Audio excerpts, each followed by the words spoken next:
É nessa quarta-feira e você não pode perder aqui na sua ESPN Brasil uma super aventura lá no sul do Chile, na região de Pujehue. E para finalizar, você vai conferir um novo formato em corrida de aventura. É o Gaia Solo Adventure Race, que rolou lá na Ilhabela. Tudo isso no Aventuras, que só rola aqui na sua ESPN Brasil. Não perca! Robinho, pedaleando en el Bernabéu, continúa Robinho. Robinho lo que quería hacer ahora con Ronaldo. Veja as minhas pedaladas na ESPN Brasil no Campeonato Espanhol. Campeonato Espanhol. Nesta semana acontece a quarta rodada e você acompanha em mais uma super cobertura nos canais ESPN. Quarta, às 4 da tarde, 2 transmissões simultâneas ao vivo. Na ESPN, Barcelona e Valência. E na ESPN Brasil, Deportivo La Coruña e Betis. Às 6 horas, na ESPN, Vila Real e Celta. E na quinta, às 5 da tarde, na ESPN, Real Madrid e Atlético Bilbao. Todos horários de Brasília. Super cobertura da quarta rodada do Campeonato Espanhol. Só nos canais ESPN. 48 horas por dia da melhor programação esportiva do país.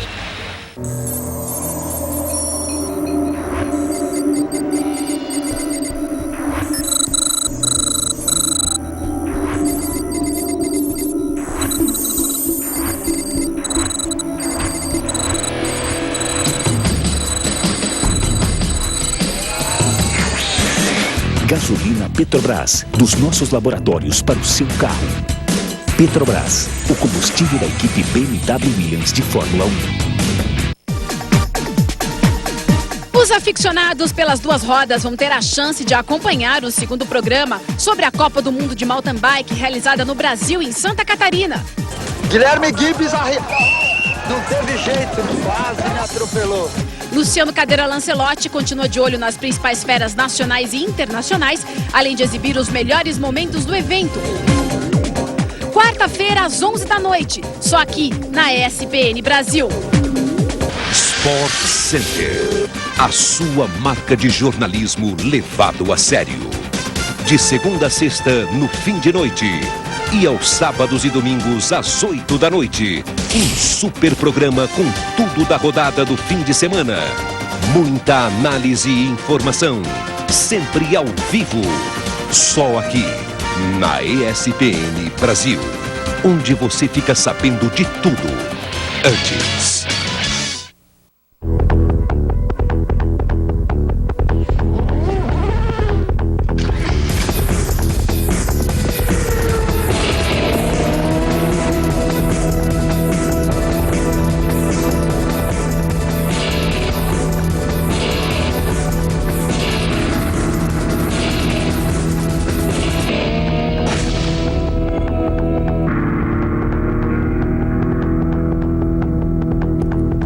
Pois é, pessoal, é isso mesmo. O Limite está de volta. As telinhas e telonas da ESPN Brasil espalhadas de norte a sul deste país, depois de 3 anos de ausência.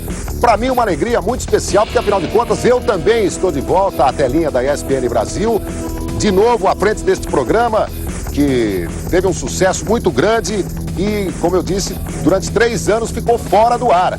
Mas agora ele está totalmente renovado e você, evidentemente, vai ter todas as informações do automobilismo em todas as suas categorias. Vai poder, de vez em quando, ganhar algum prêmio, como hoje, por exemplo. Nós temos aqui numa deferência toda especial do Flávio Gomes. Eu não acreditei que ele fosse dar essa camisa para o assinante da ESPN Brasil. É uma camisa da BAR, a nova escuderia do Rubinho Barrichello, com 2 autógrafos. Um do Jenson Button, que a gente não sabe se é o primeiro ou o segundo piloto para a próxima temporada.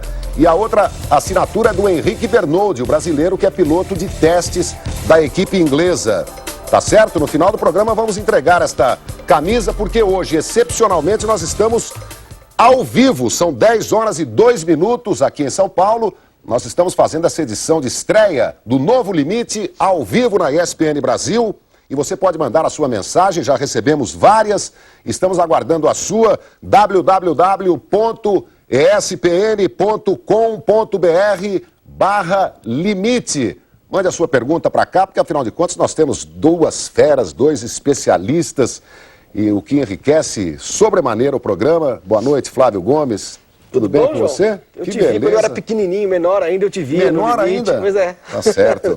Uma alegria, João. Estou muito contente de a gente estar com o Limite de volta no ar e com você e com o Mauro. Vai ser uma festa.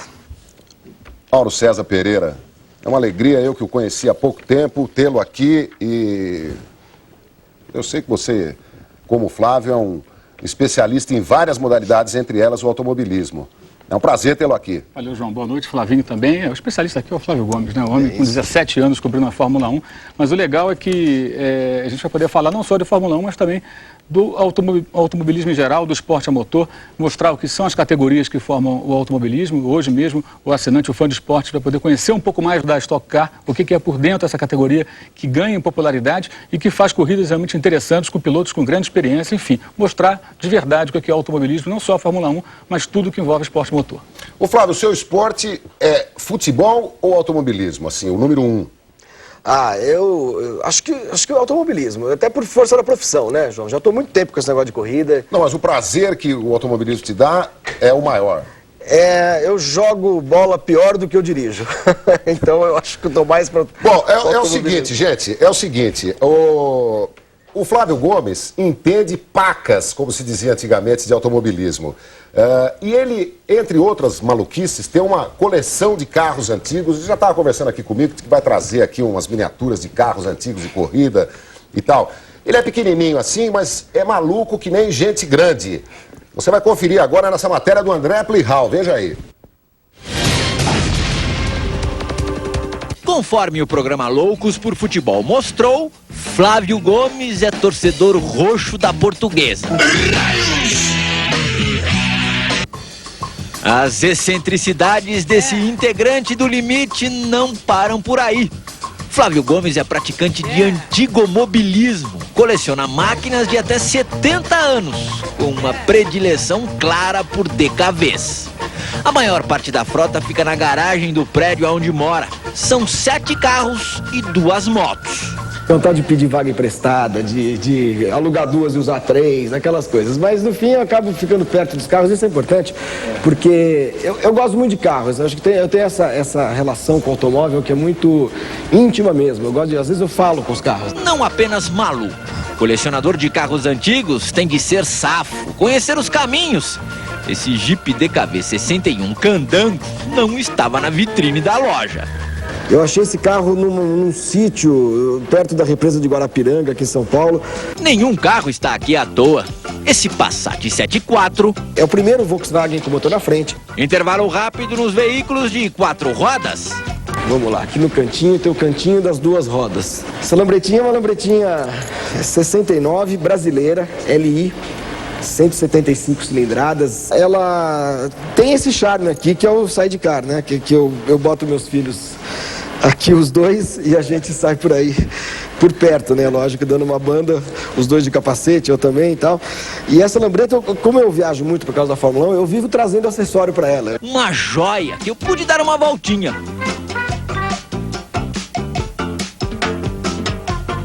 Pouco antes de prestar atenção na moto DKV de 1936. Essa é a peça mais antiga que eu tenho. Eu ando pouco com ela. São Paulo não dá para andar muito com esse tipo de moto, não. Por quê? Por causa da suspensão dela, ela tem rabo duro, que a gente chamava. Se você olhar, ela não tem amortecedor, não tem mola, não tem nada. A suspensão, para quem tá andando, é aqui, ó. O clássico Caramanguia. E finalmente entramos no mundo dos DKVs. O Fissori, antigo e raro, só fabricaram 2.800. Por que a paixão em especial pelo DKV? Eu acho que tem um pouco a ver com corrida. Tem um pouco a ver com corrida, porque quando eu era muito pequeno, 4, 5 anos, meu pai me levava em Interlagos para ver corrida. Isso sempre me encantou. E meu pai teve DKV. Eu lembro muito vagamente, mas ele sempre via o DKV e falava, ó, papai já teve, aquela coisa. E quando eu fiz 10 anos de idade, 9, 10 anos, meu pai me deu 2 miniaturas de DKV, que eu tenho até hoje. Uma das miniaturas é da perua Vemaguete, que Flávio Gomes também tem em tamanho natural. Cheios de manha, assim são os colecionadores, e não venha querer enganá-los. Eles sabem o que estão comprando. Esse carro, por exemplo, aqui atrás, o Fissura, eu comprei por foto. Era de um velhinho, eu pedi para ele me mandar foto por e-mail, ele não sabia nem o que era e-mail. Aí ele me mandou um albinho de fotos, aqueles álbuns pequenininhos, pelo correio, chegou no meu escritório. Quando eu abri, eu olhei a foto, bati o olho nas fotos, nos detalhes, falei, pode mandar. Aqui em cima tem mais um... Tem mais um aqui? Tem 2... Não, tem 3 carros mais aqui em cima. Tem 2 DKV e um Fusca.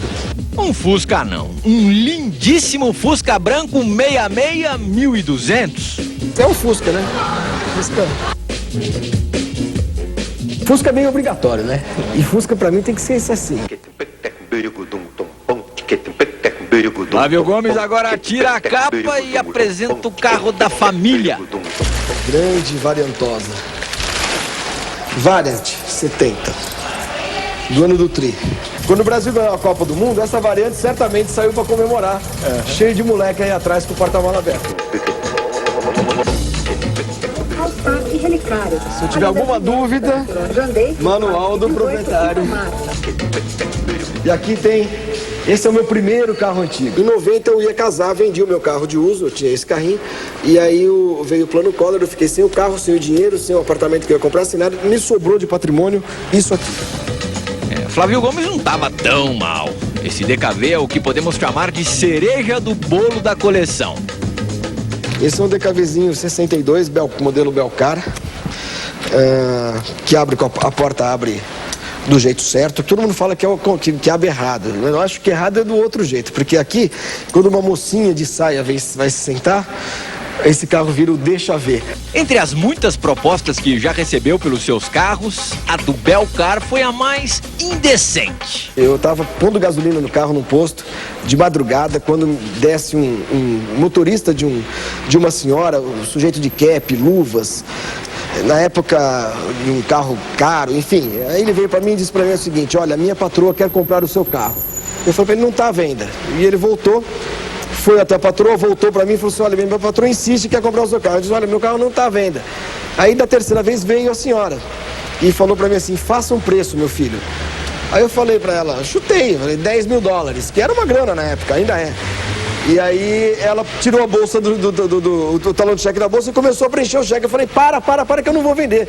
Aí eu fiquei curioso com aquela situação, falei, por que a senhora quer tanto esse carro? E ela me explicou, ela abriu o coração, ela era viúva. Quando ela se casou, ela saiu da lua de mel num DKV idêntico a esse. E não deu tempo de chegar no hotel. A noite de núpcias foi nele mesmo. Bobear, o carro era esse. Aliás, o grande barato é imaginar o que esses carros viveram. Esse carro é de 62, esse carro viveu a revolução, o golpe de Estado, viveu toda a ditadura. Esse carro viveu o AI-5. Quem estava dentro desse carro quando o AI-5 foi baixado? Pode parecer bobagem, mas eu me transporto para essa época e fico tentando imaginar que histórias aí dentro já aconteceram. O último carro da garagem é um dos últimos DKVs fabricados, em 67, quando a Vemag nem existia mais. É nele que vamos passear, se o motor permitir. Aqui é o básico, né? Para fazer um DKV funcionar depois que ele ficou muito tempo parado, é só tirar o filtro de ar, jogar um pouquinho de gasolina no carburador, dar na partida e ele pega legal.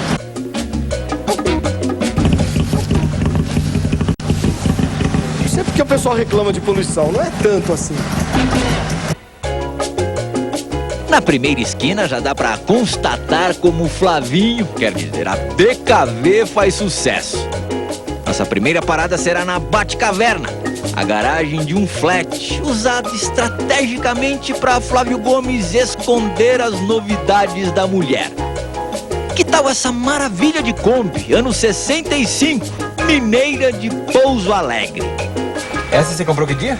Essa foi antes de ir para Monza. Eu vi na segunda, comprei na terça e viajei na quarta. que foi para os grandes Você nem prêmios. conseguiu curtir. Nada, zero. Esse carro eu trouxe para casa faz 2 dias. Para casa não, pro Bate-Caverna aqui, né? Atenção, Thaís. Se prepara, toma bastante fôlego que a gente vai conhecer a nova relíquia, a nova aquisição do seu Flávio Gomes. Lógico que é uma DKV verde Caruá. Conta um pouquinho a história desse carro, Flavinho. Rapaz, isso vai dar uma encrenca em casa, mas tudo bem, vai por uma boa causa. Esse carro é 58, é o carro mais antigo que eu tenho. É o primeiro DKV, é o primeiro sedã que foi feito pela Vemag no Brasil. E ele tinha um índice de nacionalização muito baixo. Tem muita coisa nesse carro que veio da Alemanha. Meus parabéns pela compra e pela coragem. Agora eu já posso andar com ele na rua sem correr o risco de ser algemado por ela, né? Preso e mandado para o manicômio, que é o que ela tem vontade de fazer comigo cada vez que eu apareço com o carro. Um pouquinho de razão. Ser coberta de razão. A loucura de Flávio Gomes parece não ter fim. Semana que vem vamos falar de vida profissional. Os 17 anos cobrindo Fórmula 1.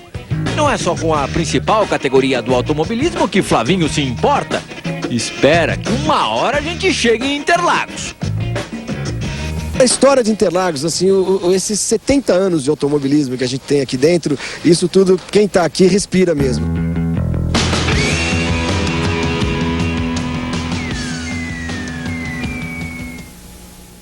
Que maravilha! Bom, olha, antes da gente falar, eu quero falar tanta coisa assim, eu achei uma coisa fantástica, eu não tinha visto a matéria, aliás, fiz questão de não ver a matéria, porque o Renato Lima me disse o dia todo, João, tá ficando um espetáculo, e realmente ficou uma maravilha, mas antes eu quero me penitenciar e dizer para o assinante da ESPN Brasil que aquele que quer ganhar a camisa da BAR tem que botar no e-mail o nome completo e o endereço, tá certo? Eu esqueci de dar esse toque, então estão chegando muitos e-mails. Às vezes, só com o primeiro nome não vai ter jeito da gente identificar o assinante. Então, mande o nome completo e o endereço completo também, para no final do programa a gente ver para quem vai essa camisa que você acabou de ver da BAR.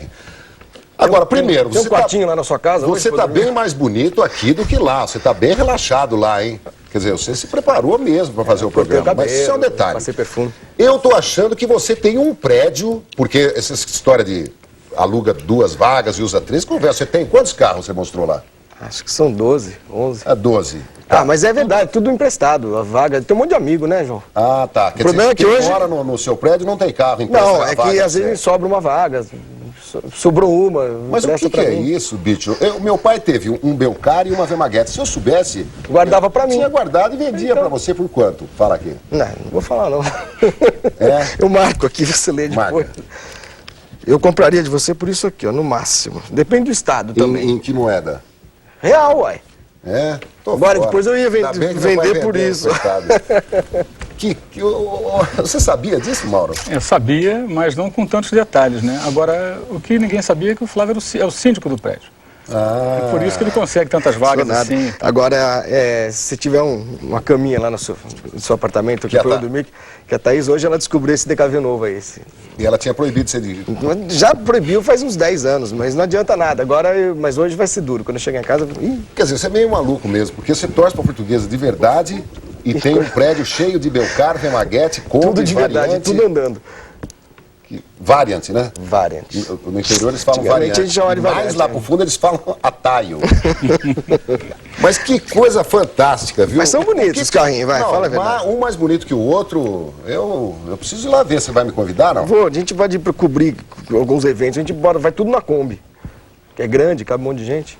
Que espetáculo. E eles estão sempre limpos assim? Ou você não, tá tudo, assim, não, tava até sujo, mas é... E aquela lambreta com sidecar? Era legal, mas você não cabe lá não. O André coube na lambretinha. E ficamos andando na garagem, foi divertido. Vi, foi maravilhoso, maravilhoso, parabéns, eu adorei. Olha, tem mais histórias sobre o Flávio Gomes, que é torcedor da Portuguesa mesmo. Quer dizer... Eu recebi um e-mail hoje no Bate-Bola falando assim, o Flávio Gomes não me engana, ele não torce pra Portuguesa nada, ele torce pro Flamengo. Imagina, eu até vi a placa do carro dele, é Flá, mas é Flá de Flávio, não é de Flamengo. Né? Na semana que vem a gente vai acompanhar a segunda parte desta aventura em 4 rodas. Um verdadeiro apaixonado pelo automobilismo que nós temos o privilégio de ter aqui na reestreia do Limite, hoje ao vivo, olha aqui, ó, são 10h17, estamos ao vivo. E agora vamos mudar de assunto. Ou vocês querem acrescentar alguma coisa sobre esta maravilhosa coleção de carros antigos? Se eu falar mais alguma coisa, o próximo papo que eu vou ter em casa é com o advogado. Tá certo. Bom, gente, o papo agora, claro, é sobre o Grande Prêmio Brasil de Fórmula 1, o 34º da história. Desta vez o Brasil vai ter a possibilidade de assistir, quem sabe, a definição de um campeão pela primeira vez, né? O que eu quero saber de vocês é o seguinte: tem jeito do Alonso não ser campeão no Brasil ou só se a bruxa estiver solta? Jeito tem, mas é muito difícil, João, é muito difícil. A possibilidade... O Alonso é um piloto muito regular, ele tem tido uma regularidade tão grande nesse campeonato que ele basta chegar em terceiro. Chegar em terceiro pode parecer muita coisa, difícil, mas pro Alonso, ele já chegou 12 vezes no pódio esse ano e das 14 corridas que ele terminou. Eu acho que é muito difícil dele não ser campeão aqui. Só se der uma zica danada, quebrar, bater, o que não tem sido o caso com o Alonso, porque ele tem administrado essa vantagem há algum tempo. Por exemplo, Mauro, ele foi prudente na Bélgica, não arriscando, foi com pneu para a pista molhada, conseguiu chegar o tempo todo, tá, assim como o Barrichello. Se chover, se ele não conseguir um bom tempo, porque é fundamental sair na frente em Interlagos, não é não? No caso dele, nem tanto assim, pela simples razão que pode chegar no terceiro lugar, pode contar com uma eventual quebra do Raikkonen, enfim, existem muitas possibilidades para o Alonso. E o que impressiona nesse espanhol é a sua maturidade e a regularidade realmente. Por exemplo, nas últimas 7 provas, ele venceu 2 e ficou 4 vezes em segundo lugar. Ele não tem aquele desespero pela primeira colocação, pela vitória. Eu lembro que o Senna, no início da carreira, perdeu algumas corridas por conta de uma certa imaturidade. Provas como, por exemplo, em Mônaco, que ele bateu sozinho. Por quê? Porque pisava fundo, queria fazer a volta mais rápida uma em cima da outra. O Alonso não. O Alonso tem até essa semelhança com a Emerson Fittipaldi, de quem ele deve roubar aí esse título de mais jovem campeão da Fórmula 1. Ele corre para marcar os pontos de que precisa para ser campeão. Tem um objetivo muito claro. Não está preocupado em 2005 fazer uma marca de 6, 7, 8, 15 vitórias, nada disso. Ele corre para conquistar o título. Ele já sabe há algum tempo que ele não tem o melhor carro da Exato, e isso é importante. Então... O melhor carro, o carro mais rápido é a McLaren, embora tenha pega o carro e fala problemas assim, o que dá para fazer com esse carro? Vou chegar em terceiro. Ele vai lá e chega em terceiro. E se o Montoya faz uma burrada, ele chega em segundo, que é o que aconteceu já 2 vezes nesse campeonato. Então, ele já está administrando a vantagem, João, há um tempinho, porque ele começou muito bem o campeonato, né? A Renault começou muito bem o campeonato e a McLaren mal. McLaren quebrando. E aí, agora que ele abriu essa vantagem enorme, é um cara muito inteligente, esse garoto. Realmente, para a idade dele, eu vou dizer uma coisa, é mais maduro do que se espera de um piloto de 24 anos. Bom, já nós vamos destrinchar mais esse assunto. Antes, um pouco de história. Se o Fernando Alonso confirmar o título neste domingo para o seu país, a Espanha, ele vai aumentar para 15 o número de países que têm a honra e a alegria de contar com campeões mundiais de Fórmula 1 entre seus cidadãos. Os britânicos contam os títulos de ingleses e escoceses como conquistas de súditos da rainha. Se for assim, são 12 temporadas vencidas pela Grã-Bretanha. Separando as duas bandeiras, como aliás acontece no futebol, o Brasil se mantém como a nação com o maior número de campeonatos ganhos na Fórmula 1. 8. Fernando Alonso pode colocar a Espanha nesse clube e ampliar a lista de pilotos campeões mundiais, hoje com 27 nomes que representam 14 países. Os 8 do Brasil são esses aí. 2 do Emerson Fittipaldi, 3 do Nelson Piquet e outros 3 do Ayrton Senna. A Alemanha tem 7. Se não fosse o Schumacher... A Inglaterra também tem 7 títulos, mas muito mais campeões. Michael Hawthorne, Graham Hill, que ganhou 2 vezes, John Surtees, James Hunt, Nigel Mansell e Damon Hill. O grande Juan Manuel Fangio deu à Argentina 5 títulos mundiais. Os escoceses somam o mesmo total. Jim Clark venceu 2 vezes, Jack Stewart, 3. 3 países aparecem com 4 títulos mundiais. A Austrália venceu 3 vezes, com Jack Brabham e uma com Alan Jones.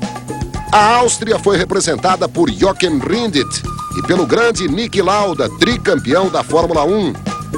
E o francês Alain Prost garantiu sozinho os 4 títulos mundiais para seu país.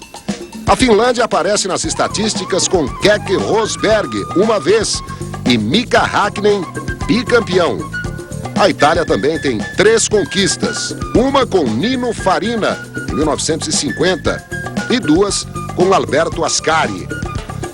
Phil Hill e o italiano Mario Andretti ganharam os 2 títulos para os Estados Unidos. E 3 países contabilizam uma vitória cada. O Canadá com Jacques Villeneuve, a África do Sul com George Scheckter e a Nova Zelândia com Danny Hulme. E esse garoto espanhol, hein? Fernando Alonso, ele já é herói na Espanha e se for campeão no domingo é capaz até de virar santo na Espanha. Antes do Fernando Alonso, os 11 espanhóis que passaram pela Fórmula 1 foram meros figurantes. O melhor deles, Pedro de la Rosa, ou de la Rosa, atual piloto de testes da McLaren, que após 64 largadas acumulou apenas 10 pontos. Ele não foi além de 2 quintos lugares na Itália em 2001 e neste ano substituindo Montoya no Grande Prêmio do Bahrein. Se as 7 vitórias da Espanha no circo são de Alonso, a primeira delas foi também histórica. No GP da Hungria de 2003, ele deixou a liderança por apenas uma volta durante um dos 3 pitstops que fez. E venceu com autoridade. Tinha 22 anos e 26 dias. Tornou-se o mais jovem vencedor de um grande prêmio na história da Fórmula 1. No domingo em Interlagos, com 24 anos, 1 mês e 27 dias, ele pode se transformar no mais jovem campeão da principal categoria do automobilismo mundial. Há quem aposte no começo de uma nova hegemonia. E Alonso tem pontos em comum com outros grandes vencedores. Juan Manuel Fangio, por exemplo, foi o primeiro de seu país, no caso a Argentina, campeão da Fórmula 1. Assim como jamais um francês chegara ao título até o surgimento de Alain Prost. E antes de Schumacher, nenhum piloto havia chegado a tal conquista correndo pela Alemanha. Pela Espanha, Alonso pode no domingo começar a escrever seu nome nesse clube de campeões pioneiros e que fizeram história. Aqui está um raio-x da carreira de Alonso. De 1994 a 1998, Alonso brilhou no kart. Foi tricampeão espanhol, campeão mundial e vice-europeu. Em 99, foi o campeão do Euro Open by Nissan. No ano seguinte, o espanhol fez seus primeiros testes na Fórmula 1, depois de terminar em 4º lugar na Fórmula 3000. 2001, Fernando Alonso estreia na principal categoria do automobilismo mundial pela Minardi, mas não marca nenhum ponto. Na temporada seguinte, atuou como piloto de testes na Jaguar e depois na Renault. Em 2003, Alonso terminou o Mundial na 6ª colocação pela Renault, com 55 pontos. O talento do garoto começava a se confirmar. Foram 4 pódios, 1 vitória, 2 pole positions e 1 volta mais rápida. No ano passado, ainda pela Renault, ele foi melhor. Terminou em 4º com 49 pontos. E só não pontuou em 6 das 18 corridas do ano. Foram 4 pódios e 1 pole position. E em 2005, estrela com brilho próprio, Alonso assumiu a liderança já na 2ª corrida, o GP da Malásia, e não saiu mais do primeiro lugar.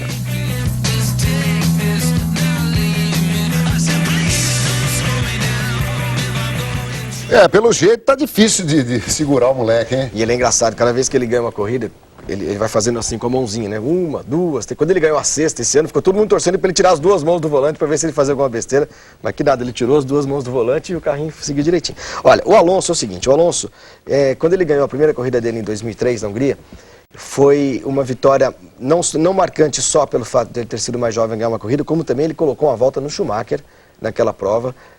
O Schumacher chegou em 8º, se eu não estou enganado, e ele deu uma esnobadinha no Schumacher, como deu, para mim, na melhor corrida dele esse ano, que foi em Imola, onde ele, no final da corrida, na segunda metade da corrida, o Schumacher estava com o carro uns 2 segundos mais rápido por volta. Foi o único respiro, ou o único momento que a Ferrari mostrou algum tipo de competitividade esse ano. E o menino administrou essa vitória de um jeito espetacular, porque ele tinha retardatário na frente, ele sabia que ele não podia chegar nos retardatários, porque era uma possibilidade do Schumacher ultrapassá-lo. E aí o que ele fazia? Ele atrasava as freadas dele todas e também atrasava as retomadas de aceleração, porque ele não deixava o Schumacher colar de uma forma a sair. Então, tecnicamente, foi uma aula em cima de um heptacampeão do mundo. Então, acho que tudo isso faz com que o Alonso, se for o campeão domingo, se não for domingo, vai ser mais cedo ou mais tarde nessa temporada, faz dele um merecidíssimo campeão, embora sem o melhor carro, embora, na minha opinião, não seja ainda o melhor piloto da Fórmula 1. Acho que a gente tem ainda o Schumacher, tem o Raikkonen, que é um cara que eu reputo como piloto melhor ainda, mas o título, quando vier, vai ser merecidíssimo. Mauro César.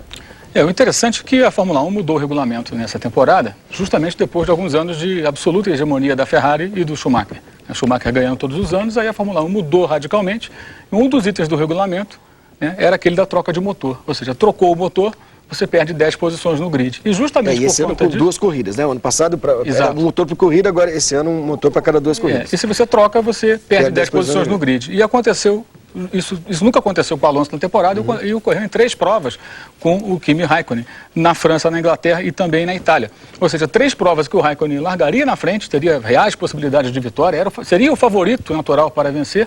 Ele acabou largando lá atrás, fez corridas de recuperação e nas 3 provas ele chegou atrás do Fernando Alonso. Ou seja, o regulamento que tinha o intuito de aumentar o equilíbrio acabou ajudando, de certa forma, o Fernando Alonso. Aí eu fiz umas continhas aqui, um exercício, né, em cima do que poderia ter acontecido se o Raikkonen largasse na frente e conseguisse essas 3 vitórias, o que não seria nenhum absurdo, tanto que 2 dessas provas foram vencidas pelo Montoya, que é o companheiro de equipe, companheiro até certo ponto, né? Corre na mesma equipe. Usa o mesmo macacão. Usa o mesmo macacão do Kimi Raikkonen defendendo a McLaren. A diferença poderia ser hoje de 8 pontos, 105 a 97, não seria nenhum absurdo, ou seja, o campeonato poderia estar aberto. Até nisso, o Fernando Alonso soube aproveitar bem o regulamento e conseguir abrir uma vantagem quando tinha o melhor carro na primeira metade do campeonato, e agora ele vai administrando, enquanto o Raikkonen sofre com problemas eventuais. O Raikkonen teve em 3 corridas esse ano, ele estava liderando, estava primeiro em Imola, em Nürburgring e em Hockenheim, e quebrou, ou quebrou, um foi semi-eixo, outro foi suspensão, até por problema dele, que ele fritou um pneu lá e tal, e a outra foi uma pane hidráulica na Alemanha. Essas 3 corridas que ele estava em primeiro, o Alonso ganhou. Então você vê que o campeonato podia estar muito mais equilibrado. O campeonato que vai acabar, se não acabar aqui no Brasil, vai acabar então nas derradeiras provas do campeonato, mas que, na minha opinião, acabou na Alemanha. Quando o Alonso abriu 36 pontos para cima do Raikkonen, era uma vantagem que ele administraria com o pé nas costas, que é o que ele está fazendo. Bom, nós vamos falar mais de Fórmula 1, agora vamos dar uma passada aqui nas mensagens eletrônicas dos nossos assinantes. Glauber Francisco Caliani Garcia, do Guarujá. Boa noite, feras da velocidade. Muito obrigado. O nome das feras aqui. Pergunta a vocês, Rubinho, mesmo com carro inferior aos outros candidatos, tem chance de ganhar Interlagos? Chuva ajudaria a Ferrari? Grande abraço, Glauber. Se chover, tem. Se não chover, não tem. João Júnior, São Luís do Maranhão. Que beleza. Será que o Pisoni vai ficar com uma vaga de titular na Williams no ano que vem? Não. Muito pouco provável. Pouco provável. Se ele tirar alguns coelhos da cartola no Interlagos, se ele ganhar domingo, ele pode ter uma chance. Olha, então, não. É muito difícil. A televisão mostrou muito mal o acidente do Pisoni, quer dizer... Não, nem mostrou, viu? Mostrou a coisa já rolando, o acidente dele com o Montoya. Ele estava ultrapassando. Tem gente que acha que o Montoya, por estar em segundo lugar naquele momento, estava ultrapassando o Pisoni, mas foi exatamente o contrário. O fato da televisão não ter decifrado muito bem o que aconteceu livrou a cara do Pisoni para vocês? Não, porque ele acabou sendo considerado culpado pelos comissários da FIA. Tanto que foi que pagou uma multa de $8 mil. Quer dizer, e esse veredito foi dado a partir do testemunho dos pilotos, do depoimento dos pilotos. E o que pesou foi exatamente o fato de ele ser retardatário e o Montoya estar em segundo. Vocês também têm e-mails aí, fiquem à vontade. Tem, o pessoal aqui mandando parabéns pela volta do limite. O Everton Aire, ele é de Itajaí, Santa Catarina. O Inácio Pereira, ele é de Francisco Beltrão, no Paraná, e diz que acha o Kimi Raikkonen mais piloto que o Alonso, está torcendo pelo finlandês. O Adriano Serafim, de Cuiabá, Mato Grosso, que está curiosíssimo para ver em ação o Nelson Ângelo Piquet, que vai correr sim na equipe brasileira na categoria 1, a chamada Copa das Nações do automobilismo. Tem o José Renato Donato, de São Bernardo do Campo, o Carlos Eduardo de Souza Lima, que é do Rio de Janeiro, e o Hélio Lopes Júnior, de Petrópolis, no Rio de Janeiro. Eu tenho um monte aqui também. Então, rapidinho aqui, o Paulo Lima, que é de Campinas, pergunta se o Button ficar na BAR, se o Rubinho vai passar vergonha. Não, não vai passar vergonha, não. O Rubinho não é piloto para passar vergonha contra piloto nenhum. Eu acho que vai ser duríssimo ser companheiro de equipe do Button, talvez mais difícil até do que ser do Schumacher, pelo fato de ser um inglês numa equipe inglesa. Mas peraí, essa equipe inglesa tem o Gil de Ferran como chefe. Verdade. Brasileiro, apesar de ter nascido em o resto Paris. é tudo inglês. Não, mas tem o Barrichello. Mas o pior... Tem o Henrique Bernoldi, vai ter o Danilo Dirani, tá parecendo o Real Madrid. Não, é verdade. E o Tony Kanaan vai fazer um teste agora. Tony Kanaan. Que é um teste, um presente. Mas, na verdade, o problema do Rubinho vai ser a imprensa inglesa. A imprensa inglesa puxa a sardinha de um jeito, pressiona a equipe inglesa, a imprensa inglesa que precisa de um campeão inglês que já não vê há muito tempo, um ídolo inglês. O Damon Hill foi campeão, mas não foi um ídolo. O último ídolo inglês foi o Nigel Mansell, que é parecido com você, viu, João? O Mansell. Não é? Essas sobrancelhas grossas. Tudo arrumado, cortamos o cabelo com a estreia do programa. Mas ele também, se você botar um bigodinho, você fica igualzinho. Bom, o Paulo Lima, então, já li. O Aguinaldo Jacóia, de Botucatu, mandou e-mail pra gente também. O Luiz Fernando Paes Leme, o Danilo Sequim, o Marcelo Batista Frutuoso, o Abílio Pavan Júnior, o Sérgio Júnior e o Diego Chessa, ou Quessa, não sei. Todos eles escrevendo, todo mundo concorrendo a camisa, né? Aquela camisa da BR que eu ganhei ontem, autografada, tá até cheirando champanhe. Tá suja e cheirando champanhe. É verdade. Quer dizer, não sei se você vai querer. Não vai lavada, não. Vai do jeito que tá. Bom, no estado. Tem mais e-mails aqui, já já a gente continua. Um abraço, Alequinho, de Assis. Vamos fazer o nosso primeiro intervalo, daqui a pouco a gente volta com esses e outros assuntos. Vamos ver aí os mundiais de rally e de MotoGP. E vamos ver uma entrevista exclusiva com o mito Emerson Fittipaldi. Fique aí que a gente já volta.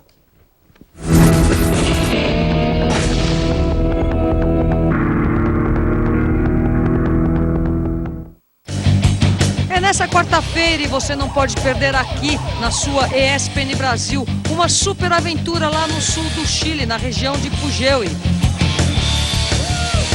E para finalizar, você vai conferir um novo formato em corrida de aventura. É o Gaia Solo Adventure Race, que rolou lá na Ilhabela. Tudo isso no Aventuras, que só rola aqui na sua ESPN Brasil. Não perca!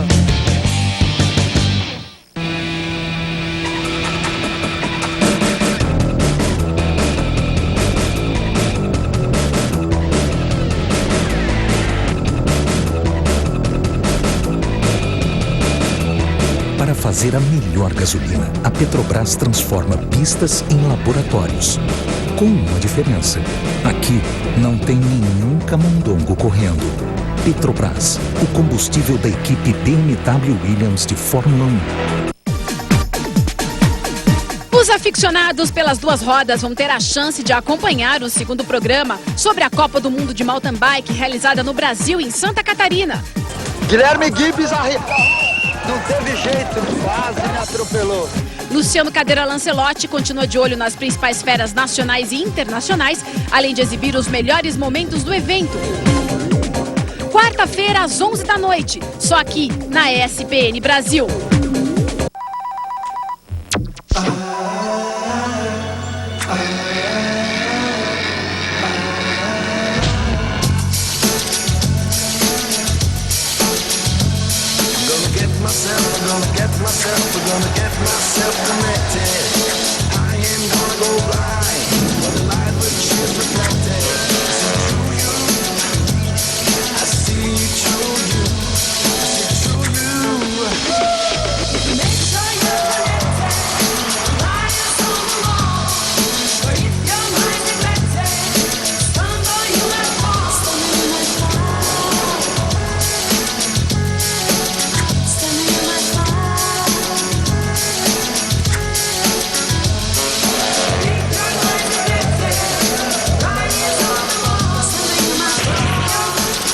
Tecnologia é colocar o mundo dentro de um chip.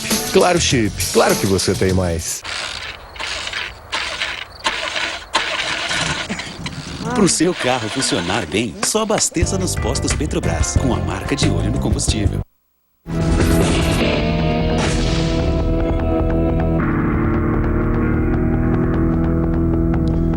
Que tal? Tá gostando do programa? É o Limite, de volta à telinha da ESPN Brasil. São 22 horas 36 minutos. Hoje, excepcionalmente, estamos ao vivo O programa deverá ser gravado, você terá inclusive a oportunidade de assisti-lo em outros dias da semana. Nós vamos explicar isso depois direitinho. Se você está gostando, quer participar, quer concorrer, no final do programa, esta camisa da BAR, a nova equipe do Rubinho, autografada pelo atual piloto Jenson Button e pelo Henrique Bernoldi, que é um dos brasileiros contratados como piloto de testes da equipe inglesa. www.espn.com.br/limite, né? Tá com champanhe, cheirando um pouco de suor e tal, mas não deixa de ser. Suor não, eu não usei a camisa também, né? Só faltava. Foi só champanhe. Ah, tá bom. Champanhe boa, inclusive. Bom, eu espero que você esteja gostando, nós estamos adorando fazer o programa aqui. Na matéria do Fernando Alonso, nós dissemos que ele pode se tornar o campeão mundial mais jovem da história da Fórmula 1. E vai quebrar o recorde de ninguém menos do que o nosso Emerson Fittipaldi. Mas se você pensa que o bicampeão brasileiro está chateado com a possibilidade de perder este recorde, você está enganado.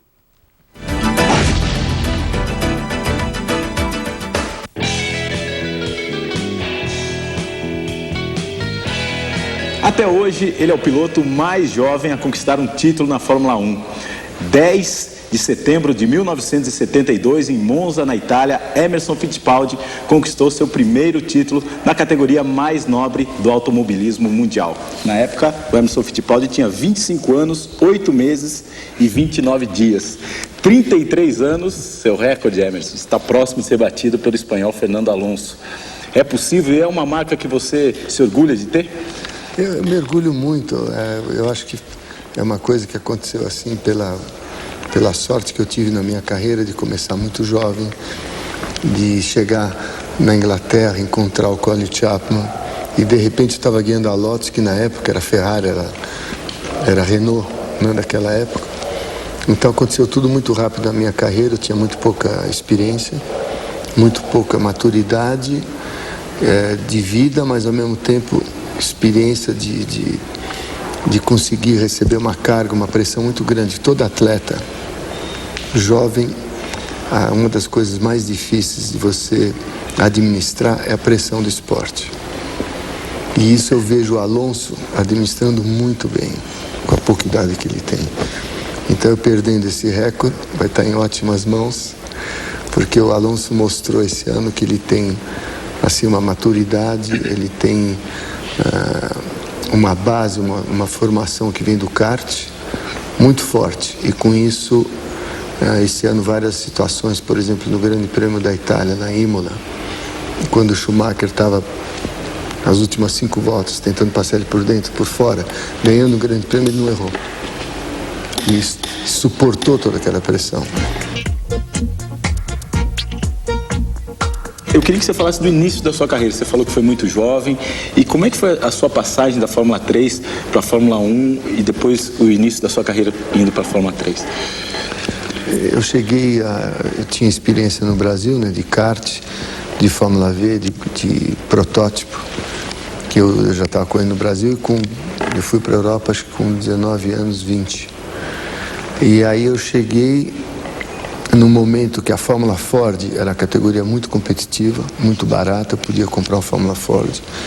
E comecei na Fórmula Ford em março de 69, aliás, 7 de abril de 69, e julho de 1970 eu já estava guiando a Fórmula 1, que foi o meu primeiro grande prêmio com a Lotus.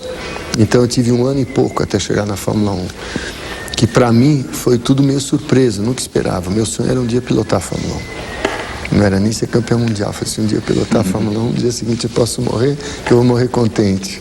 Realizei o sonho da minha vida. E quando eu cheguei na Inglaterra, as coisas foram dando certo e de repente eu estava na Fórmula 1 em 1970, numa equipe Lotus, com Colin Chapman, que foi assim um gênio da Fórmula 1. Então eu aprendi muito com ele, não só acerto de carro, mas como piloto administrar a pressão, trabalhar com a equipe, trabalhar com o ambiente internacional de corrida, que é muita pressão. Emerson, estamos nas vésperas na véspera aí do GP do Brasil. O primeiro GP aqui no Brasil, Grande Prêmio, você ganhou. E queria que você lembrasse desse GP e outros memoráveis. Você ganhou também um Jacarepaguá, que foi com sua equipe, que você montou. Quais GPs você lembra, assim? Olha, tem grandes prêmios que a gente lembra, são muito importantes, né? Mas eu acho que o mais importante, como vitória técnica, foi o Grande Prêmio da Argentina em 73. Porque o Jack Stewart me segurou as últimas 15 voltas, não deixava passar. O companheiro de equipe dele, o François Sever, estava em segundo. Aí eu consegui passar. Aí fui atacando o François Sever, faltando 3 voltas. Passei ele por dentro com 2 rodas na grama. Aquele negócio que de vez em quando a gente arrisca muito. E aconteceu. Mas como satisfação assim, de vitória, sem dúvida ganhar no Brasil foi muito legal. Ganhar em casa. Foi uma sensação fantástica. Depois, no mesmo lugar que eu comecei a correr de motocicleta, de kart, de carro, e um dia voltar e ganhar um grande prêmio de Fórmula 1. Então, correr em casa é legal, mas tem que levar a pressão para o lado positivo. Tem que ser uma pressão para te fazer você andar mais sem errar. E é difícil você estar Você está assim no limite, né? Se você andar um pouco a mais, você erra. Se você andar menos, você fica decepcionado com você mesmo. E as pessoas criam aquela expectativa, né? Porque você está correndo em casa.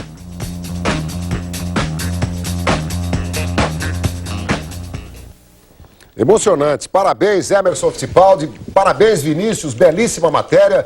Esse é o diferencial da ESPN Brasil. Quer dizer, nós queremos, pretendemos e seguramente vamos fazer o limite assim. Lembrando, resgatando histórias, mostrando imagens. Que coisa maravilhosa ver o Emerson. Você viu essa última dele na Copersucar? Você sabe onde é aquilo lá? 78 no Rio. Ele chegou em segundo. Eu tenho certeza que para o Emerson, esse segundo lugar de Copersucar, no final da vida, no final não digo, porque a Copersucar entrou nos anos 80. Entrou, é verdade. Mas deve ter valido para ele talvez mais do que qualquer título. Aliás, ele já me disse isso uma vez, que aquele segundo lugar no Rio, em casa, numa equipe que era ridicularizada pela imprensa mesmo, a imprensa brasileira foi muito dura com a Copersucar, que não foi uma aventura. A Copersucar foi uma coisa muito bacana e a gente ainda vai contar muita história da Copersucar aqui no Limite, porque é uma história que ainda está para ser contada e bem contada. Muito bem, o Limite se propõe a isso e promete a vocês que passará a limpo esta e outras histórias. Mauro, que legal ver o Emerson, né? É legal e é sempre bom lembrar essa época do Emerson, a época em que a Fórmula 1 começou de fato a fazer sucesso entre os brasileiros. Ele abriu realmente o caminho, né? E o Emerson era um piloto muito regular, né? Não era um piloto de grandes desempenhos, de velocidade, de chegar na frente. Por exemplo, fez só 6 pódios na carreira, 6 melhores voltas, né? Largou só 16 vezes na primeira fila. O Senna largou 87 vezes na primeira fila, ou seja, os números parecem até tímidos, mas ele ganhou 2 títulos mundiais, né? O Emerson era um piloto muito inteligente. Ele é de uma época em que poupar carro era um negócio muito importante. Quebravam muito, pneu acabava, não tinha pit stop. Vai lá, abastece, troca tudo, limpa o vidro. Vai um cafezinho, doutor? Não tinha nada disso. E Interlagos era ondulado? Interlagos, imagina, 8 quilômetros daquela pista, ainda é um pouquinho, mas o Emerson é de uma época em que isso era preciso, né, poupar carro. Então ele ganhava muita corrida que às vezes as pessoas diziam, pô, caiu no colo, o cara que estava ganhando quebrou no fim. Não é, isso era realmente inteligência do Emerson. Piloto, e olha, todos os pilotos brasileiros, todos devem ao Emerson que o automobilismo brasileiro é. Porque ele teve a coragem e a cara de ir para a Europa numa época difícil. O Brasil não existia internacionalmente falando no mundo do automobilismo. Ele foi, viu, venceu e realmente todo mundo deve ao Emerson o que o automobilismo brasileiro é hoje em termos de Fórmula 1, claro. Está assinado embaixo. Bom, a IRL, a Indy Racing League, anunciou na semana passada o seu calendário para 2006. A categoria vai ter 3 provas a menos do que da temporada atual e por isso será 8 semanas mais curta. As etapas canceladas são as da Califórnia, Phoenix e Pikes Peak. A categoria terá um total de 14 GPs, vai ser disputada entre março e setembro. Olha aí o calendário que foi divulgado. Pelo 5º ano consecutivo, a IRL começará com o Grande Prêmio de Homestead, em Miami, no dia 26 de março. Uma das 11 etapas disputadas em ovais. Depois, seguem-se os grandes prêmios de São Petersburgo, na Flórida, Motegi, no Japão, Indianápolis, Watkins Glen, Texas, Richmond, Kansas, Nashville, Milwaukee, Michigan, Kentucky, Sonoma e chega ao final no dia 10 de setembro em Chicago. Segundo o presidente da IRL, Brian Barnhart, as razões para a redução do calendário foram o momento atual e a consistência da categoria. Você entendeu isso, Flávio? Não. Entendeu, Mauro? Tradução. Consistência da mole, tá faltando dinheiro ou amoleceu um pouco? Não, na verdade... Ou endureceu? Endureceu, né? Isso, o José Simão diria que é tucanês, né? Na verdade, ele busca abrir fronteiras, a intenção é levar a IRL para o Canadá e para o México já na temporada de 2006, se não for possível, em 2007. Assumidamente, os dirigentes da IRL querem fazer com que a IRL tenha provas também em outros países da América do Norte. A IRL que, de certa forma, tomou o lugar que era da antiga Fórmula Indy, né? Na qual o Emerson correu, foi campeão e tudo mais. Aliás, a atual Fórmula Indy é a IRL, que a marca Indy é deles, né? Porque é do dono do circuito de Indianápolis. E o interessante é que quando surgiu, começou só com circuitos ovais, e hoje já tem 3 etapas em circuitos mistos, ou seja, está se flexibilizando para poder abrir fronteiras, e a intenção é ir para o Canadá e para o México. Mas vive um momento delicado com relação a motores, aos montadores que estão lá. A Toyota já falou que vai cair fora. A Honda estava meio assim, a GM, que também faz motores, também estava meio assim. Então, a IRL é uma categoria que depende da presença de uma montadora forte, de várias montadoras fortes, né? E está havendo esse desfalque agora. Por isso que está buscando novos caminhos, circuitos mistos e tudo mais, talvez outros países, para poder... Na verdade, esse calendário meio enxutinho aí é para poder deixar umas vaguinhas abertas para arrumar uma corridinha de última hora. Lá em Brotas, por exemplo. Por que não?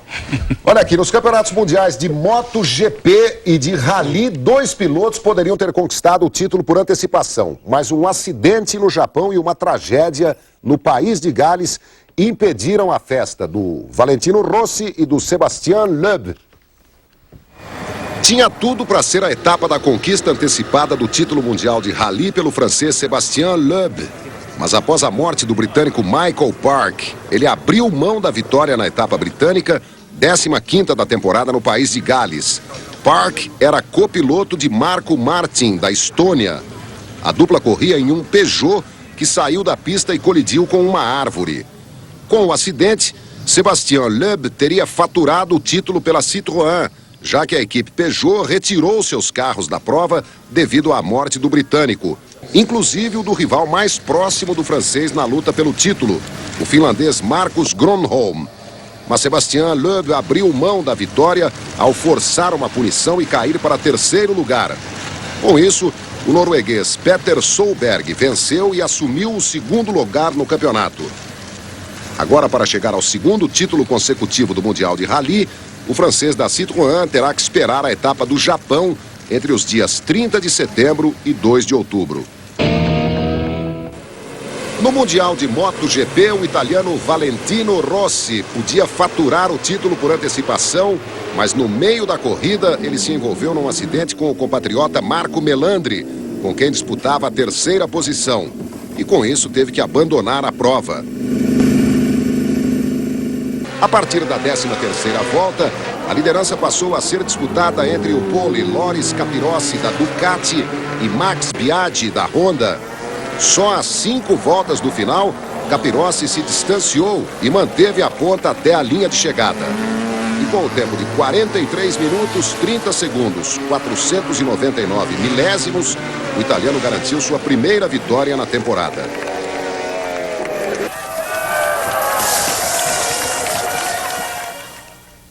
Que legal, estão aí as imagens de volta à tela da ESPN Brasil, as imagens do automobilismo, do motociclismo. E sobre o Rally eu queria chamar o Mauro César Pereira para falar dessa categoria que empolga tanta gente e dessa tragédia do país de Gales no final de semana. O que provocou essa atitude do Sébastien Loeb, o francês, que não, de certa forma, forçou uma punição para não ganhar a corrida e não ser campeão nessas circunstâncias, né? Mas faltam 4 etapas ainda. O WRC é a competição de rally mais importante do mundo e foi dominada durante muito tempo por pilotos de países escandinavos, finlandeses, noruegueses e suecos. Tem 17 dos 28 títulos disputados até aqui, mas o Sébastien Loeb é o atual campeão e deverá ser o atual campeão na próxima etapa ou em uma das 4 últimas que faltam para o encerramento dessa temporada. Mas sempre gera uma discussão quando esse tipo de coisa acontece. Inclusive aqui Deixa eu achar aqui o e-mail do nosso amigo aqui. Agora que eu me lembrei que tem um e-mail aqui do nosso amigo, não, tá aqui. O Pedro Henrique, ele de Natal, ele até questiona o que vai acontecer com a WRC por conta da morte desse copiloto, né? Ainda é um pouco cedo para saber o que pode acontecer em consequência disso, não sei se o Flávio concorda, mas não acredito que isso seja motivo para grandes mudanças, até porque foi um fato isolado, uma fatalidade, bateram numa árvore e aconteceu a morte do copiloto. Para você, Flávio, eu quero saber se a situação do Valentino Rossi é mais cômoda que a do Alonso.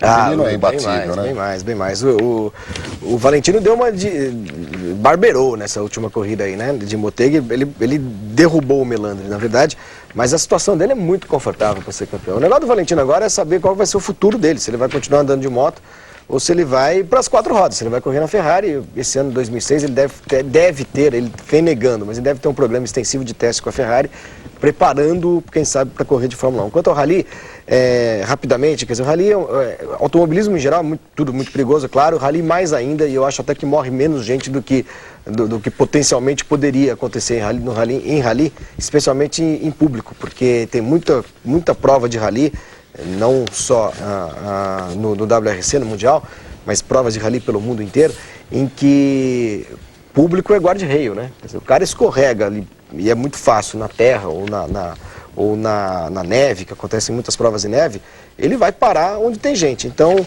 é claro, uma fatalidade, é uma tristeza, mas dentro do potencial de perigo do Rally, eu acho até que os acidentes fatais têm acontecido em número pequeno. Verdade.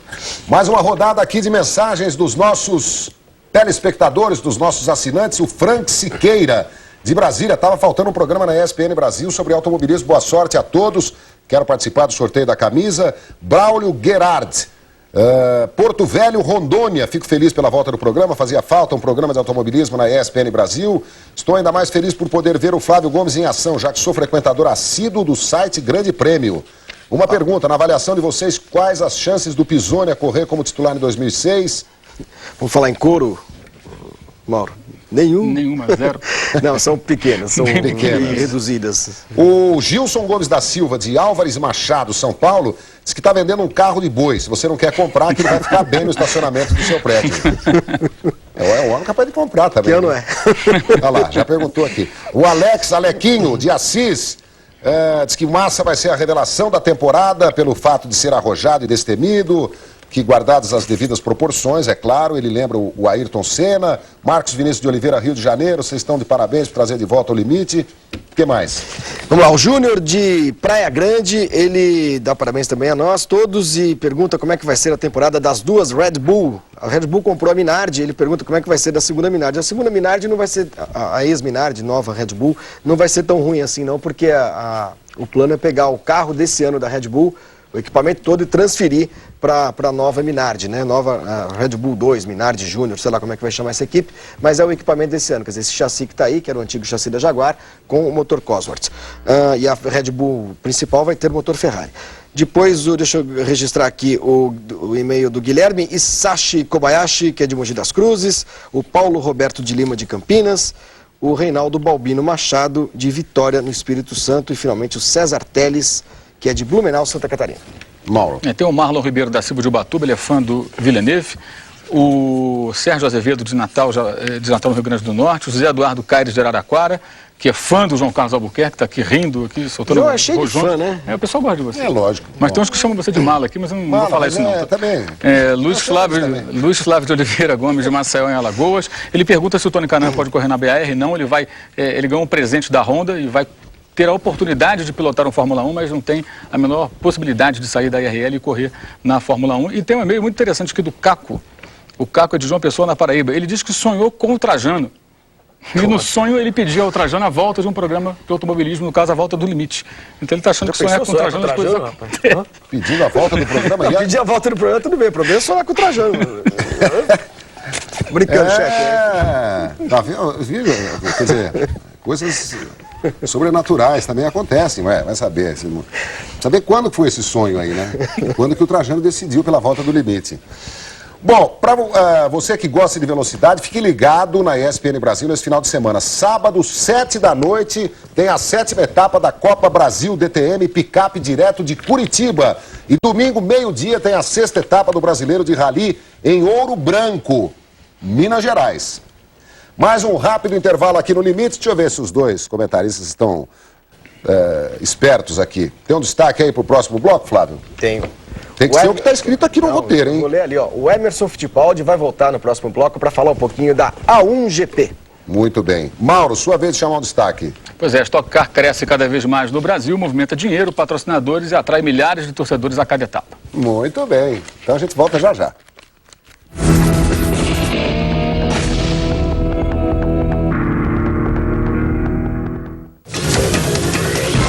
Total Rugby. Programa que traz a história, os ídolos e o dia a dia do esporte que surgiu junto com o futebol e encanta milhões de pessoas no planeta. Nesta semana, você assiste na madrugada de quinta para sexta, meia-noite, horário de Brasília, na ESPN Brasil.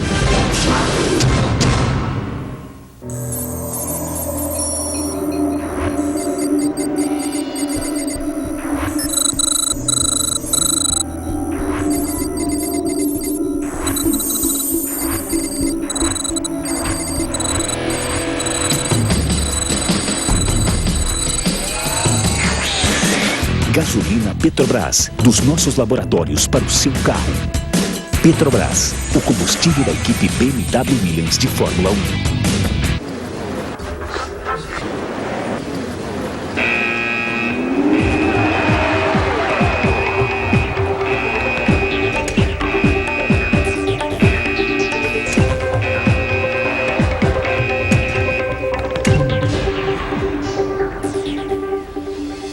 Novo Terra Banda Larga. Toda a velocidade da Terra com conexão, modem e acesso rápido. Agora num telefone só. A sua é ser rápido? Qual é a sua terra? Já notou como os amigos saíam sérios nas fotos de antigamente? Estranho. Naquela época, a galera se divertia com muita cerveja puro malte. Cerveja não tinha cereais não maltados, não. Eram muito mais saborosos. Acabou a cerveja! Ah, entendi as fotos sérias. Bavária Premium, receita puro malte, sabor com personalidade. Deguste-a com parcimônia.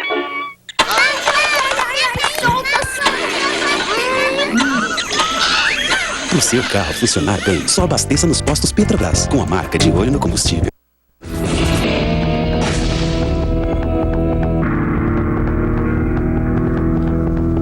Muito bem, faltando 1 minuto para as 11 da noite, estamos aqui com a volta do Limite ao vivo na ESPN Brasil. Nesse final de semana também tem, no dia do Grande Prêmio Brasil, a largada para a mais nova categoria do automobilismo mundial. É a A1GP. Desculpe.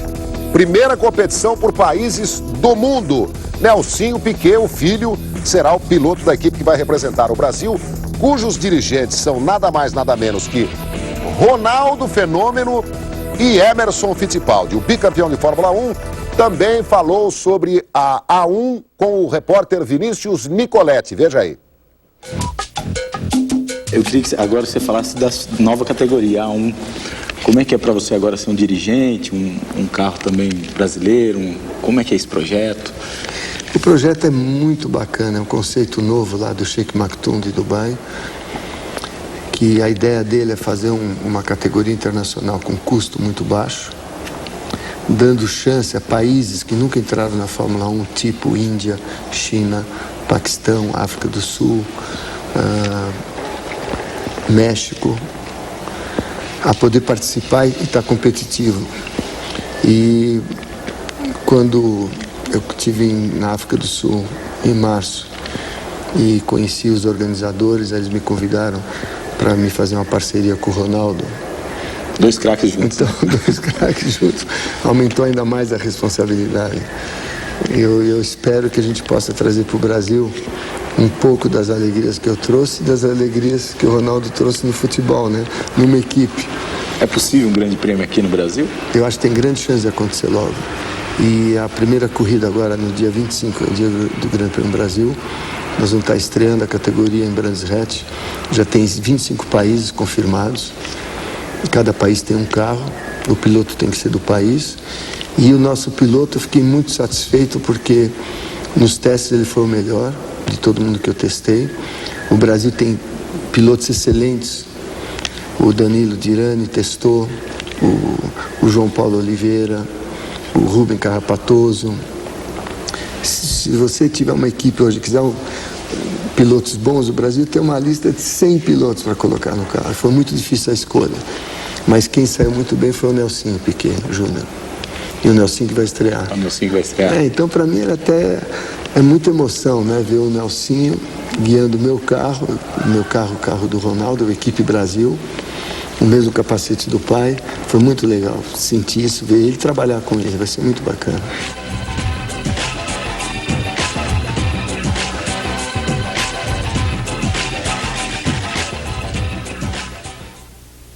Incansável Emerson Fittipaldi. Vamos ver o que vai dar essa nova categoria e você vai saber tudo sobre ela acompanhando aqui na ESPN Brasil, sempre às terças-feiras, 10 da noite.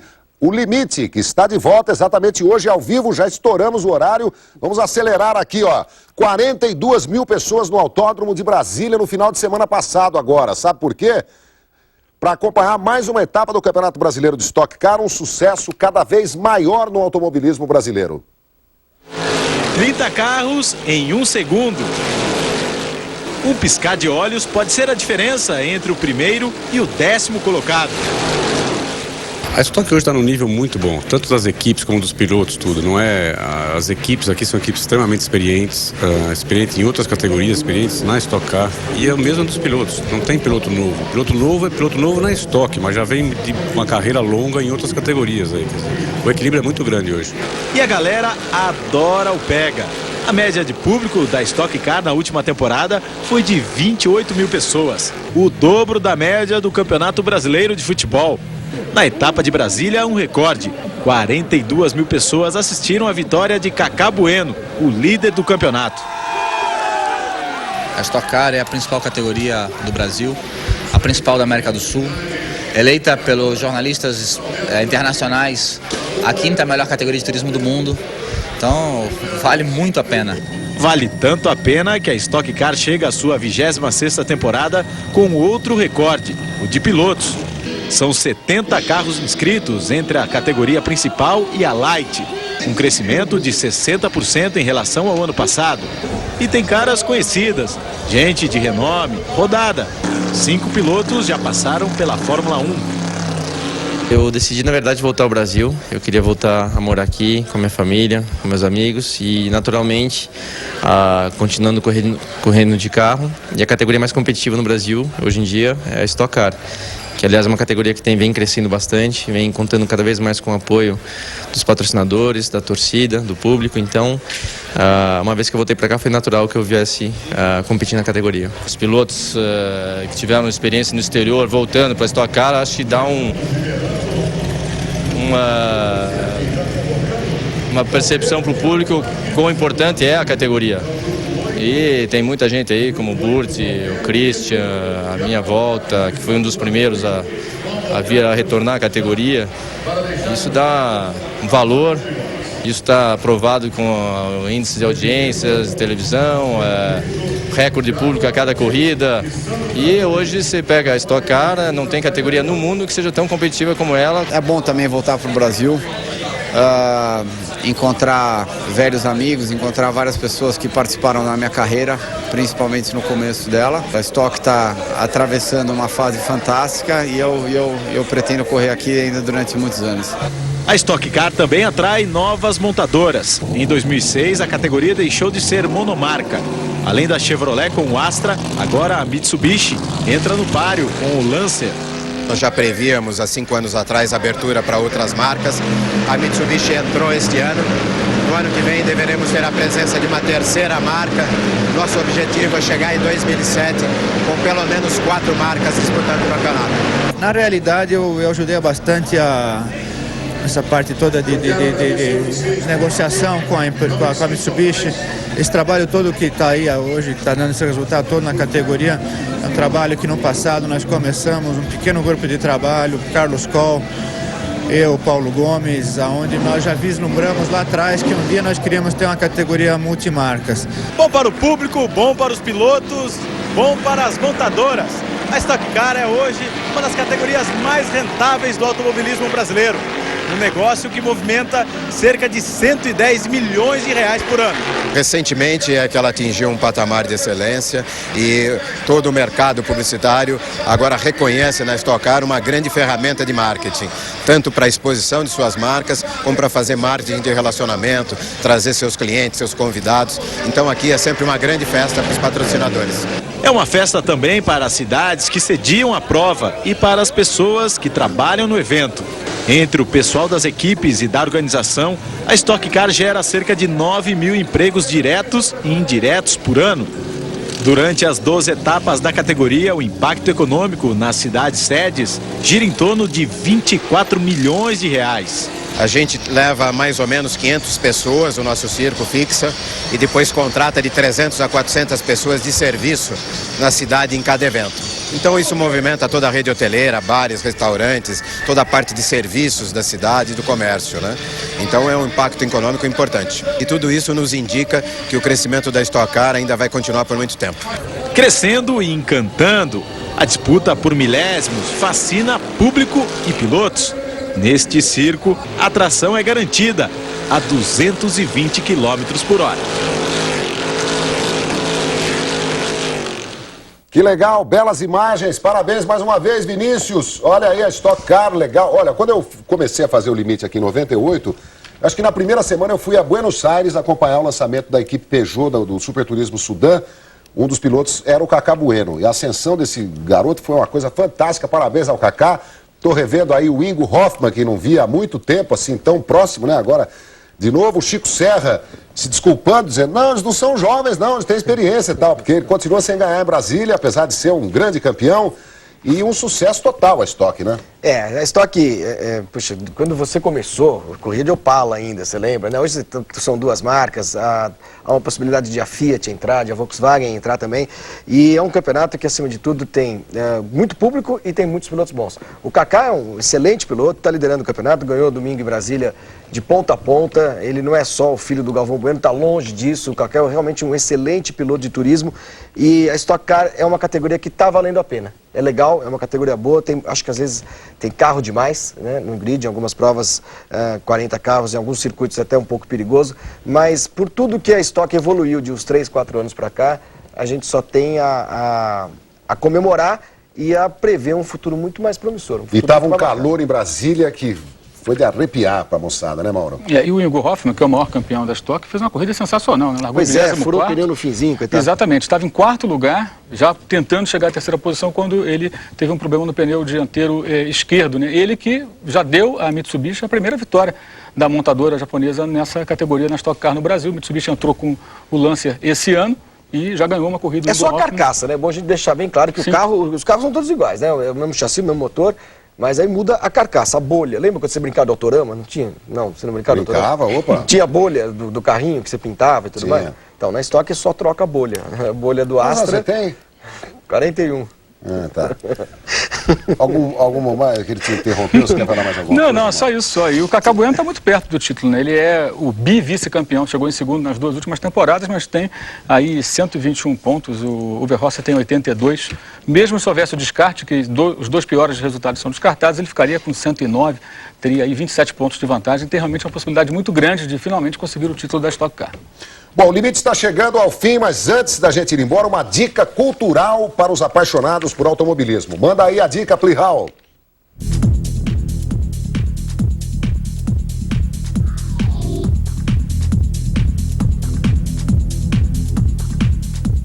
Caso você vá à Alemanha e caso uma das cidades visitadas seja Stuttgart, não deixe de ir ao Museu da Mercedes-Benz.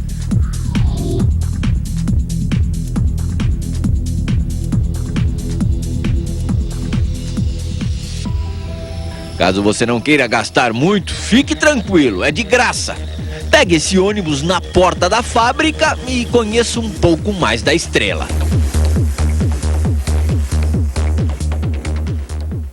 Caso não saiba, Carl Benz patenteou o primeiro carro de 3 rodas em 1888.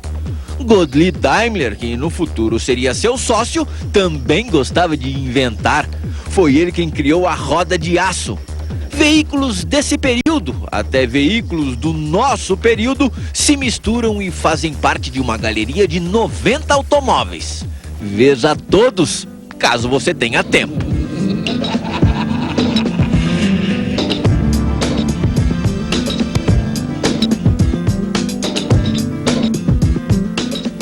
Se por acaso gostar de carros de corrida, vai admirar ainda mais os pilotos das antigas, que sem nenhuma segurança aceleravam a 380 por hora.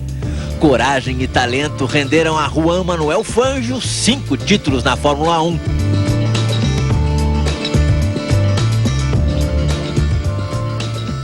Caso deseje ver as flechas de prata mais novas, elas estão estacionadas em outro andar.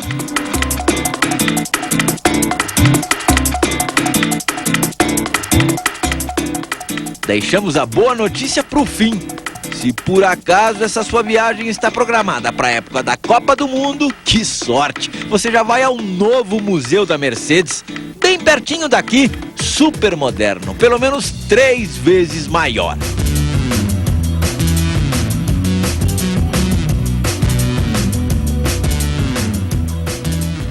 A parte mais importante, as máquinas. Serão 175 expostas, 95 carros de passeio, 40 veículos comerciais e 40 carros de corrida ou quebradores de recordes.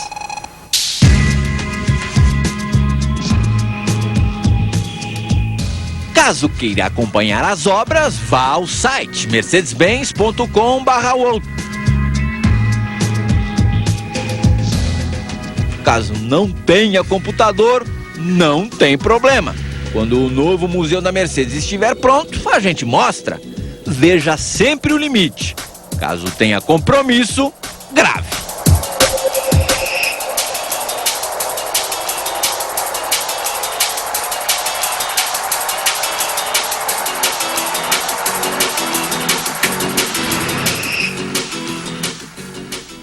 Ou desmarque o compromisso, né? Se você for muito fominha. Se você não for muito fominha, você não precisa assistir na terça-feira, 10 da noite, que o programa será reprisado nos dias subsequentes. Destaques finais, mensagens eventuais que continuam chegando. Muito obrigado a vocês. Mauro César Pereira. Aline Calejão, de Votuporanga, ele ou ela, né, diz que se o PVC é louco por futebol, o Flávio Gomes é louco por carros, de fato é. Adelino Souza Júnior, que é de Praia Grande, Valdemir Silva Braga, de Santos, Marcel de Toledo Pineda, que é de São Paulo, capital, Leandro da Rocha Pires, que é de Petrópolis, no Rio de Janeiro, e o Giovanni Alvarenga, que tem só 8 anos de idade, conta aqui que o pai dele disse para ele: olha, Giovanni, vai ter um programa novo aí, o Limite de Automobilismo na ESPN Brasil, e o garotinho correu para assistir, muito legal. Valeu, Giovanni, e na semana que vem o Limite vai estar mostrando por dentro a Fórmula Truck. Legal. Flávio Gomes. Olha, eu quero me despedir agradecendo a todo mundo que participou, que escreveu. A gente recebeu realmente muitos e-mails. Não vou dizer que tenha sido uma surpresa, porque o assinante da ESPN Brasil ele é muito participante, interage realmente com a gente. Mas eu queria dizer apenas que eu estou super contente, muito feliz mesmo de estar nesse programa, de poder estar nesse novo projeto da ESPN, e agradecer a todos aqui da casa que participaram da gestação desse projeto. Vocês estão aí do lado de lá, olham para cá e vem só nós três, mas tem muita gente realmente envolvida e que fizeram um trabalho maravilhoso. Foi um programa que eu, se estivesse em casa, adoraria ter visto, João. Você parece um Mansell mesmo. É verdade, tá certo. Eu vou falar depois que acabar o programa, eu vou falar com quem você se parece. Olha, um grande abraço, Caio Seabra de São Carlos. Caio, eu tô morando aí em São Carlos. Qualquer hora a gente se tromba aí. Rodrigo Miragaia de Taubaté, parabéns e tal, legal. Flávio Pacheco Faria, os malucos João Carlos Albuquerque, Flávio Gomes e o sabido e comedido Mauro César Pereira vão fazer um belo trio. Espero que vocês façam análises de todas as categorias. Leonardo Menezes Alves, Sobradinho, Distrito Federal. Carlos Eduardo Dado Zanin, Santana de Parnaíba, São Paulo. Leonardo Menezes Alves, Sobradinho, Distrito Federal. Olha, gente, muito obrigado. Manuel Carlos de Camaçari, Bahia. Júlio Jordan Neto, Santo André, São Paulo. Edson José do Nascimento, Jandira, São Paulo, André Dias, Brasília. Maravilha. E bom, aqui é o melhor da festa. Aqui, ó. O que é que um torcedor da Portuguesa em um DKV no alto de uma montanha? O que é um torcedor da Portuguesa em um DKV no alto de uma montanha? É o Flávio Gomes. O que são 2 torcedores da Portuguesa em 2 DKVs no alto de uma montanha? Ilusão de ótica. O que são 3 torcedores da Portuguesa em 3 DKVs no alto de uma montanha? Um milagre. DKV não sobe montanha e não existem 3 torcedores da Lusa. Brincadeira, viu, Flávio? Parabéns a todos, sou fã dos 3. Fiquei muito feliz com a volta do João para a ESPN, também com o retorno do Limite, apaixonado pela lambreta com sidecar. Alexandre Rangel Machado, Vila Santo André, Tietê, São Paulo. É sua a camisa da BAR. Tá? Foi escolhido aqui lá na redação. Eu também quero cumprimentar todo mundo envolvido, os meus amigos da ESPN Brasil, todos envolvidos na produção do Limite. Um beijo, Kit Balheiro, que não parou de falar no meu ouvido 1 minuto. Um grande abraço a todos vocês. Semana que vem tem mais. Obrigado, beijo no coração. Tchau, gente.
Para fazer a melhor gasolina, a Petrobras transforma pistas em laboratórios.